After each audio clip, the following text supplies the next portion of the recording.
Hi again then guys, and welcome to another car review for Gran Turismo Sport from the 1.13 update patch, and this one is the last of the vehicles which we're going to review that is actually new to the game and not a returning car. And in a very similar way to the Drift Subaru WRX, this is a car which I went into basically with a fresh open mind. I knew next to nothing about the car, its origins, its records. Of course you can tell by the name that it's an Isle of Man Time Attack car, of course a successful one, and it's of course a Subaru. So again, you go into it with certain expectations, but a Subaru can vary wildly. For instance, a Subaru WRC car handles nothing like a Subaru touring car. They're completely different.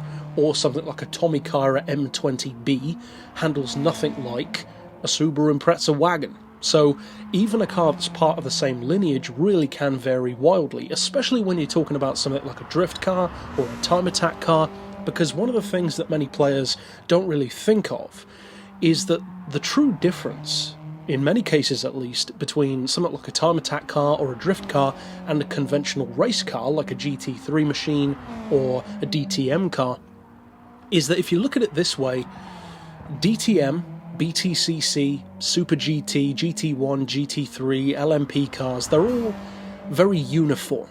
They're not produced for any one driver. They're produced as a standard machine which multiple drivers will use. With something like a drift car though, or a time attack car, they are much more tailored to that specific driver or drivers, usually only a couple of drivers, if not only one sometimes, for his taste, for his driving style or her driving style, for what they need from the car, what the track is intended. For instance, a lot of time attack cars will be designed for Tsukuba circuit, for instance.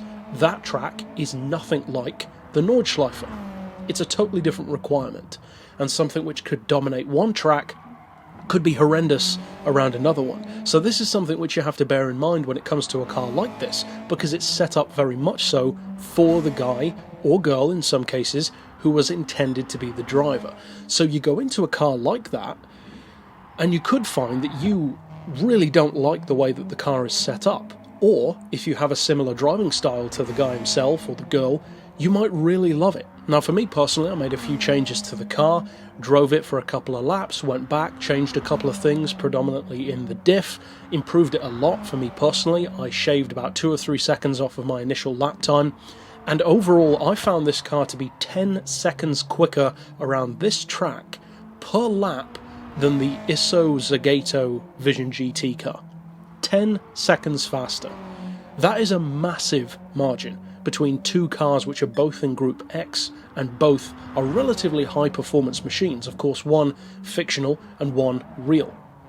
Now this car again is different to something like a touring car or a rally car, because although it has similar numbers to those, it's just not the same kind of vehicle, in a similar way to how the Amuse Carbon R Skyline is nothing like the BP Falcon RX-7 or something like the AEM S2000 or the Blitz Skyline.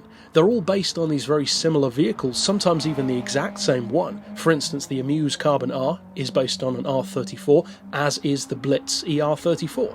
One's a sedan, one's the coupe, but even then, the number of doors aside, they are nothing alike, because they're for totally different purposes and tuned in totally different ways. Likewise, you should put aside your expectations of a Subaru touring car and focus on what this actually is, which is a totally different kind of machine. It's geared more towards sharp handling, good turn-in, tons of low-end grip, but at the same time, in a similar way to my time attack tune for the Falcon BRZ, you can sometimes use a flicky tail, if you want to call it that, where the car will suddenly flick its tail out in lower speed corners, kind of like a drift, but not quite. You can use that to your advantage. And many cars can't. Many cars, if you start to do that, you'll just spin out or lose too much time, whereas with a car like this, which is intended to do stuff like that, it can work really well, and the lap times speak for themselves as far as how much faster it was than the Vision GT car. Now, this isn't the kind of vehicle which is going to beat everything in Group X, even if you don't include stuff like the Tomahawk, because it's, again, not that kind of car. But under certain circumstances, and certainly on the right track, this can be exactly what it was intended to be. a weapon. It really is. Now, as far as the spec which you get, the power, the torque, the weight aren't that mind-blowing. They're certainly nowhere near the BRZ. This thing has 578 horsepower, which is actually fairly similar to what you can tune up the WRC Subarus to in Gran Turismo 6, 405 pound-feet of torque, which is a nice amount to be working with, and it weighs 1140 kilos.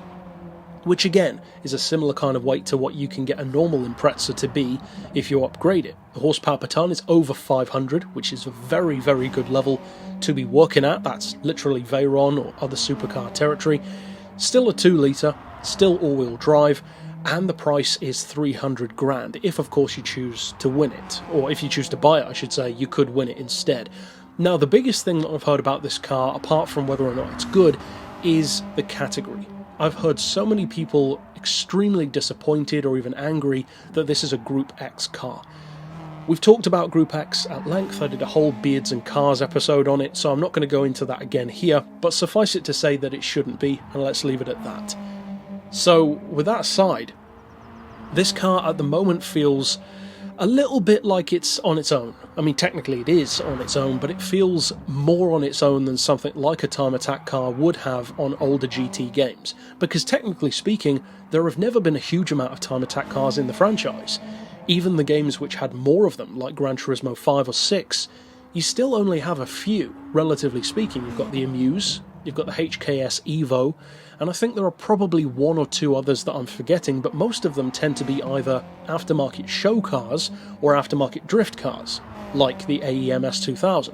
Not that many of them in Gran Turismo are actually Time Attack cars anyway, so it's a shame that Time Attack cars like this one don't have more rivals or siblings to play with, because it's certainly a highly competitive category, and although they're not the kind of cars that typically do race head-on, because of course by definition it's Time Attack instead, it would make for a very, very competitive form of racing. Having something like a Time Attack Evo go up against a Time Attack Focus RS, a Time Attack Impreza, maybe a Time Attack RX-7, because there's such a huge base of cars, drivers, tuning companies and teams who work within the world of Time Attack.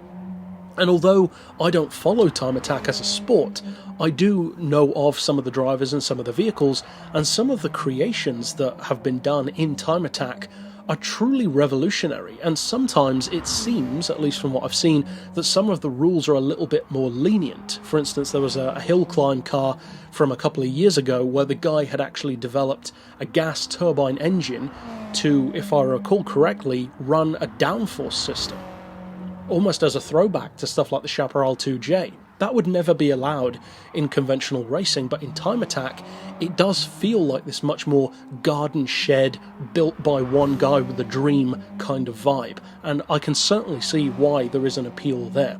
For me, as far as this car goes, the handling is slightly different to a usual Impreza. It actually reminds me sometimes of a front-wheel drive car, the way the front end reacts and behaves, in a similar way to the Tevon Tampion FTO from Gran Turismo 2, in fact, on some occasions. The turn-in is fantastic, the grip is exactly where it needs to be most of the time, tons of grip, but at the same time you can definitely flick the tail out. Acceleration is pretty good, as I said the power isn't insane, but give it a try. You'll probably be disappointed by how little use you can get out of it, apart from just fun on your own, but even apart from that, it's a nice car for sure. And we can only hope that some rivals for this car get added down the line. But that's it for this pick overall. Of course, I'll see you guys next time. And for now, as always, thanks for watching.